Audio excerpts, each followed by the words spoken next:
पवित्र अक्षय तृतीया सोमवार 12 गांधीजी सामाजिक अनुष्ठान तरफ अटनला ग्राम देवती माँ बसंताई ठाकुराणी मंदिर परिसर निकट में टंक तोराणी श्रद्धालु भक्त मान बंटन सेवा करा कार्यक्रम में मुख्य अतिथि भाव सदर थाना आईआईसी अधिकारी सुनील कुमार प्रधान उद्घाटन कर श्रद्धालु मान टंक तोराणी बंटन करते। अठनला ग्रामर कमिटी सभ्य सभ्या समस्त ग्रामवासी सहयोग करते। आम गांधीजी अनुष्ठान सभापति प्रसन्न कुमार लेंका नेतृत्व में यह कार्यक्रम अनुष्ठित होता।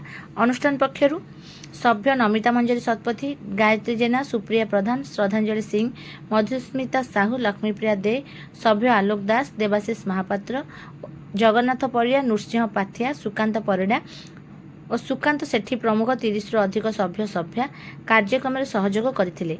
अनुष्ठान कार्यक्रम को परिचालना कर गांधीजी ट्रस्ट संपादिका सस्मिता शतपथी प्रारंभिक सूचना दी कहते आसंतु आम मिलमिशि जनता सेवा मनोवृत्ति रखी गांधीजी अनुष्ठान को आगे नवा।